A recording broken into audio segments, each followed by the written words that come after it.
تو اللہ تعالیٰ نے اس کو منع کیا ہے کیونکہ وہ جاندار ہیں، ان کی زندگی اللہ نے دی ہے، تو زندگی جس نے دی ہے وہی زندگی واپس لے سکتا ہے، کسی اور کو اختیار نہیں ہے۔ یہ بخاری شریف میں حدیث موجود ہے۔ حضرت جابر بن عبداللہ رضی اللہ تعالیٰ عنہ سے روایت ہے کہ نبی پاک صلی اللہ علیہ وسلم کے پاس سے ایک گدھا گزرا جس کے چہرے کو داغا گیا تھا۔ آپ صلی اللہ علیہ وسلم نے فرمایا، اللہ تعالیٰ اس پر لعنت کرے جس نے اسے داغ لگایا۔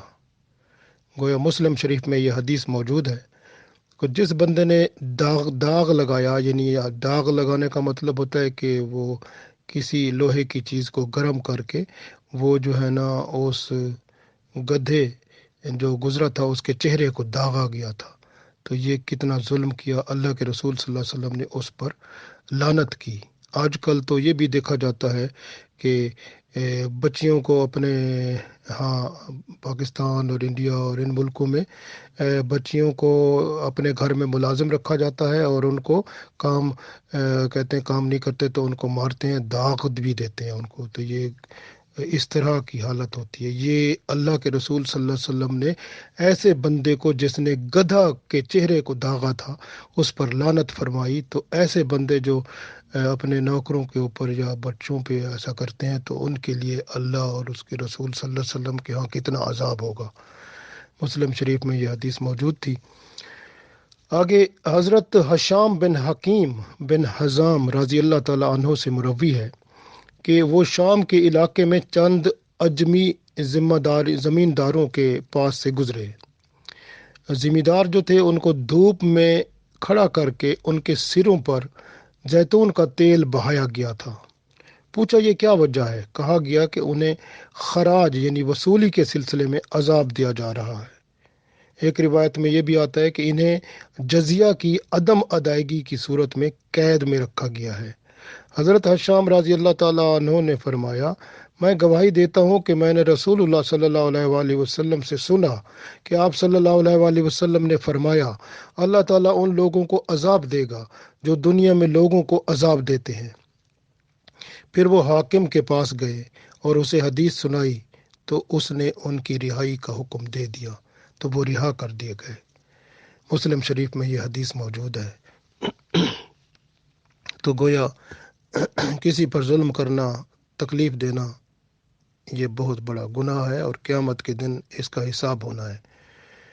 حضرت عبداللہ بن عمر رضی اللہ تعالیٰ عنہ فرماتے ہیں کہ وہ قریش کے چند نوجوانوں کے پاس سے گزرے جنہوں نے ایک پرندے کو لٹکا رکھا تھا، اس پر تیر اندازی کر رہے تھے، یعنی پرندہ لٹکا ہوا تھا اس کو تیر مار رہے تھے۔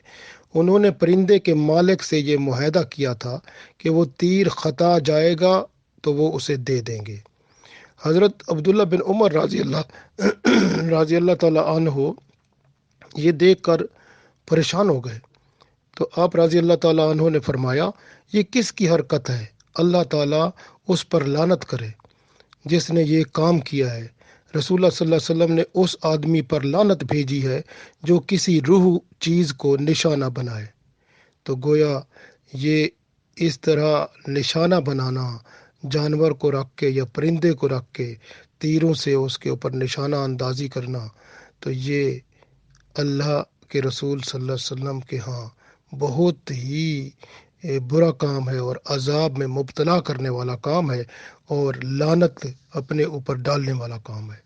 اللہ تعالیٰ اس سے ہم سب کو بچائے۔ بخاری مسلم میں یہ حدیث موجود ہے۔ حضرت عبداللہ بن عباس رضی اللہ تعالیٰ عنہ فرماتے ہیں کہ نبی پاک صلی اللہ علیہ وآلہ وسلم نے حضرت عبداللہ بن مسعود رضی اللہ تعالیٰ عنہ کا بیان ہے، فرماتے ہیں کہ ہم ایک سفر میں رسول اللہ صلی اللہ علیہ وسلم کے ہمراہ تھے۔ آپ صلی اللہ علیہ وسلم قضائے حاجت کے لیے تشریف لے گئے۔ ہم نے کسی پرندے کے بچوں کو پکڑ لیا۔ وہ پرندہ پر پھیلاتا ہوا آ گیا۔ اتنے میں نبی پاک صلی اللہ علیہ وسلم بھی تشریف لے آئے۔ آپ صلی اللہ علیہ وسلم نے فرمایا، اسے اس کے بچوں کے بارے میں کس نے پریشان کیا؟ تو اس کے بچوں کو اس کے حوالے دے دو، یعنی پرندے کے بچوں کو پرندے کے حوالے کر دو۔ تو پھر آپ صلی اللہ علیہ وسلم نے ایک چیمٹیوں کا گھر دیکھا چیمٹیوں کا گھر دیکھا جسے ہم نے جلا دیا تھا۔ رسول اللہ صلی اللہ علیہ وسلم نے پوچھا، اسے کس نے جلایا ہے؟ ہم نے عرض کیا، ہم نے۔ تو آپ صلی اللہ علیہ وسلم نے فرمایا، رب تعالیٰ کے سوا کسی کو آگ کے ساتھ عذاب دینے کا حق نہیں ہے۔ گویا آگ کے ساتھ عذاب دینے کا حق اللہ تعالیٰ کو ہے، بندے کو نہیں ہے۔ رسول پاک صلی اللہ علیہ وسلم نے فرمایا، ابو داؤد میں یہ حدیث موجود ہے۔ ہندو جو ہیں، آپ کو پتہ ہے، وہ آگ سے جلا دیتے ہیں۔ تو کشمیر میں بھی یہ دیکھا گیا ہے کہ مسلمانوں کو آگ سے جلا دیتے ہیں۔ تو یہ جو ہے آگ سے جلا دینے کا حق صرف اللہ کو ہے، وہ اور کسی کو نہیں ہے۔ تو جو ایسا کرتا ہے وہ قیامت کے دن بہت بڑا سخت عذاب ہونا ہے۔ اس لیے حتیٰ کہ رسول پاک صلی اللہ علیہ وسلم کے دیکھیں نا، انہوں نے صحابہ نے جنہوں نے چیمٹیوں کا گھر جلایا تھا، آپ صلی اللہ علیہ وسلم نے ان سے ناراضگی کا اظہار فرمایا اور فرمایا کہ یہ جو ہے نا، آپ لوگوں کو کیسے حق پہنچ گیا کہ آپ نے چیمٹیوں کے گھر کو جلا دیا؟ تو یہ آگ سے جلانے کا حق جو ہے وہ صرف اللہ کو ہے، اور پرندہ جو ہے اس کے بچوں کو پکڑ لینا، اور پرندے جو ہیں پیچھے آپ کے آئیں اور اس طرح ان کو تنگ کریں، یہ بھی اللہ کے رسول صلی اللہ علیہ وسلم نے منع فرما دیا۔ لہٰذا ہمیں کسی کو تنگ نہیں کرنا ہے۔ حضرت ابو علی سوید بن مکرن رضی اللہ تعالیٰ عنہ فرماتے ہیں کہ میں بنو مکرن کے ان 7 آدمیوں میں سے ہوں جن کے پاس ایک غلام تھا۔ ہم میں سے سب سے چھوٹے نے اس کے منہ پر تماچا مارا تو رسول پاک صلی اللہ علیہ وآلہ وسلم نے آزاد کرنے کا حکم دے دیا۔ مسلم شریف میں یہ حدیث موجود ہے کہ اگر کوئی غلام ہے تو اس کو اگر تماچا مارا ہے تو اس کا کفارہ ہے کہ اس کو آزاد کر دو۔ تو گویا یہ ہے کہ یہاں پر آج کل نوکر جیسے ہوتے ہیں، تو نوکروں کو بھی مارنے کا حق بندے کو نہیں ہے۔ حضرت ابو مسعود رضی اللہ تعالیٰ عنہ فرماتے ہیں، میں اپنے غلام کو کوڑے سے مار رہا تھا، پیچھے سے میں نے آواز سنی، ابو مسعود جان لو۔ میں غصے کی وجہ سے بات نہ سمجھ سکا۔ جب وہ قریب ہوئے تو میں نے دیکھا وہ تو رسول اللہ صلی اللہ علیہ وسلم ہے۔ آپ صلی اللہ علیہ وسلم نے فرمایا، ابو مسعود تمہیں معلوم ہونا چاہیے کہ اللہ تعالیٰ تم پر اس سے زیادہ قدرت رکھتا ہے جتنے تم اس غلام پر قادر ہو۔ میں نے عرض کیا، میں آئندہ کبھی غلام کو نہیں ماروں گا۔ اور ایک روایت میں یہ آتا ہے کہ ان رسول پاک صلی اللہ علیہ وسلم کی ہیبت سے ان کا کوڑا جو تھا جس سے غلام کو مار رہے تھے وہ ان کے ہاتھ سے گر پڑا۔ اور ایک اور روایت میں اسی کے بارے میں آتا ہے کہ انہوں نے عرض کیا، یا رسول اللہ صلی اللہ علیہ وسلم، میں اللہ تعالیٰ کی رضا کے لیے اس غلام کو آزاد کرتا ہوں۔ تو آپ صلی اللہ علیہ وسلم نے فرمایا، اگر تم اس غلام کو آزاد نہ کرتے تو آگ تمہیں چھوتی، یعنی جہنم میں ڈالے جاتے۔ مسلم شریف میں یہ حدیث موجود ہے۔ حضرت انس رضی اللہ تعالیٰ عنہ سے روایت ہے کہ نبی پاک صلی اللہ علیہ وسلم نے فرمایا ہے کہ وہ شخص جنت میں داخل نہیں ہوگا جس کا پڑوسی اس کی برائیوں سے محفوظ نہیں ہے۔ مسلم شریف میں یہ حدیث موجود ہے۔ بعض لوگ ہوتے ہیں، اپنے ہمسائے جو ہوتے ہیں، پڑوسی جو ہوتے ہیں، ان کے ساتھ غلط رویہ اختیار کرتے ہیں، ان کو تنگ کرتے رہتے ہیں۔ تو یہ جو ہے، یہ اللہ کے رسول صلی اللہ علیہ وسلم نے فرما دیا، پڑوسیوں کے ساتھ اچھا سلوک رکھنا ہے۔ جس کا سلوک پڑوسیوں کے ساتھ اچھا نہیں ہوگا تو وہ جنت میں داخل نہیں ہوگا۔ حضرت ابو سرما رضی اللہ تعالیٰ عنہ سے روایت ہے کہ نبی پاک صلی اللہ علیہ وسلم نے فرمایا،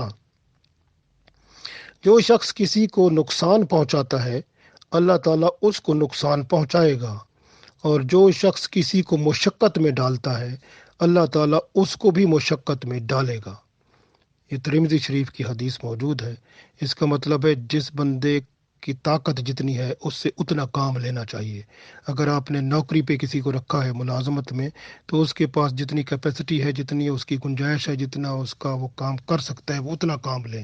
اگر اس ضرورت سے زیادہ لیں گے تو اس کو مشقت میں ڈالیں گے، تو قیامت کے دن آپ کو بھی خیر نہیں ہوگی پھر۔ تو اللہ تعالیٰ مشقت میں ڈالے گا۔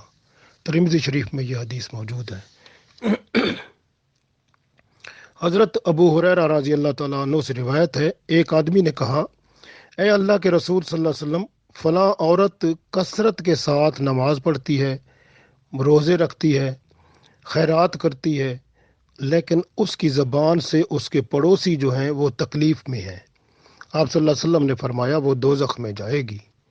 پھر فرمایا کہ پھر لوگوں نے عرض کیا کہ اے اللہ کے رسول صلی اللہ علیہ وسلم، فلاں عورت ذکر کم کرتی ہے، نماز پڑھتی ہے، لیکن صدقہ خیرات اتنا نہیں کرتی، تو وہ جو ہے پنیر کے ٹکڑوں کے ساتھ گزارا کرتی ہے اور اپنی زبان کے ساتھ اپنے ہمسایوں کو تکلیف نہیں پہنچاتی، تو رسول اللہ صلی اللہ علیہ وسلم نے فرمایا وہ جنت میں جائے گی۔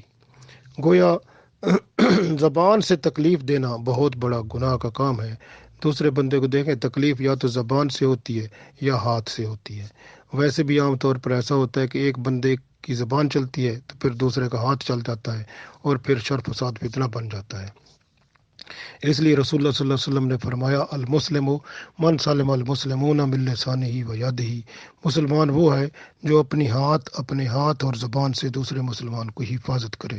اللہ تعالی ہمیں اپنی زبان اور ہاتھ سے دوسروں کو سلامت رکھے اور دوسروں کے درمیان امن و سکون قائم کرنے والا بنائے۔ آمین۔